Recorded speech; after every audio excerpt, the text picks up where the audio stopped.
कोल्हापुरातले महायुतीचे सगळे नवनिर्वाचित आमदार मुंबईकडे रवाना झालेले आहेत। महायुतीचे विजयी उमेदवार चार्टर्ड विमानाने मुंबईकडे रवाना झालेत, कारण प्रत्येक घटक पक्षाने आपापल्या विजयी उमेदवारांना तातडीने मुंबईमध्ये बोलवलंय। बैठका त्यांच्या होत आहेत, कारण उद्या नव्या सरकारचा शपथविधी होईल अशा चर्चा एकीकडे आहेत। त्याच्यामुळे आजच्या आज सरकार संदर्भात, मंत्रिमंडळासंदर्भात, मुख्यमंत्री पदासंदर्भात चर्चा होऊ शकतात आणि त्यासाठीच कोल्हापुरातले जे महायुतीचे विजयी उमेदवार आहेत ते चार्टर्ड विमानाने मुंबईकडे आलेत।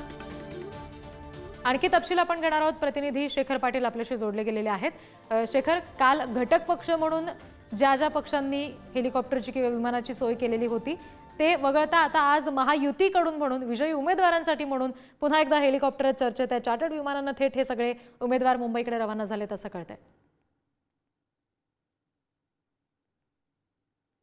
अगदी बरोबर आहे। आज कोल्हापूर जिल्ह्यातील जे 10 विधानसभा मतदारसंघात निवडून आलेले आमदार आहेत ते मुंबईकडे रवाना होताना पाहायला मिळतात। यामध्ये आज हसन मुश्रीफ आणि विनय कोरे जे आहेत ते आज चार्टर्ड विमानाने जात नाहीत, ते त्यांच्या खासगी वाहनाने जे आहे ते मुंबईला जाणार असल्याची माहिती मिळते। मात्र आज कोल्हापुरातल्या कोल्हापूर विमानतळ या ठिकाणाहून 8 उमेदवार जे आहेत ते निवडून आलेले उमेदवार आहेत। आता अर्थातच आमदार त्यांना म्हणावं लागेल, ते सर्वजण मुंबईकडे रवाना होत आहेत। मी सध्या कोल्हापुरातल्या कोल्हापूर विमानतळावरती उभा आहे आणि तिथलीच काही परिस्थिती आपल्याला दाखवतो। सकाळपासूनच या ठिकाणी हालचाल जी आहे ती सुरू पाहायला मिळत होती।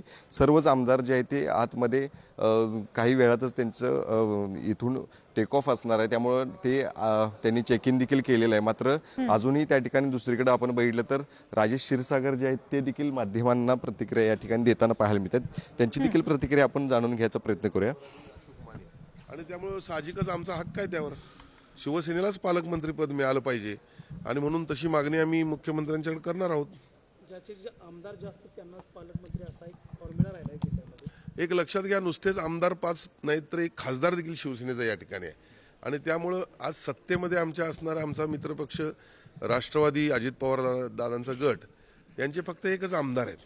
बाकी आमचा एक खासदार आणि 5 आमदार या ठिकाणी असल्यामुळं आमचा हक्क आहे आणि निश्चितपणे आम्ही त्या पद्धतीने सन्माननीय मुख्यमंत्र्यांशी बोलू।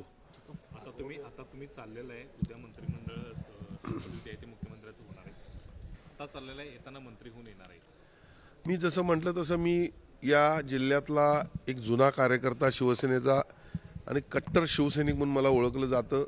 माझ्या जीवनामध्ये धनुष्यबाण सोडून मी काही केलं नाही आणि अनेक अशी प्रलोभनं आली, अनेक वेळेला पक्ष सोडून मला दुसऱ्या पक्षातून निवडणुका लढवायच्या संधी मिळाल्या, पण एक प्रामाणिक आणि कट्टर शिवसैनिक म्हणून माझी ओळख आहे।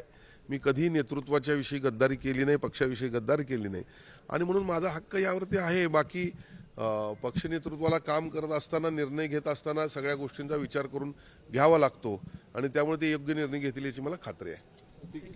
थँक्यू। आभार आहे सर्वांचा आल्यानंतर।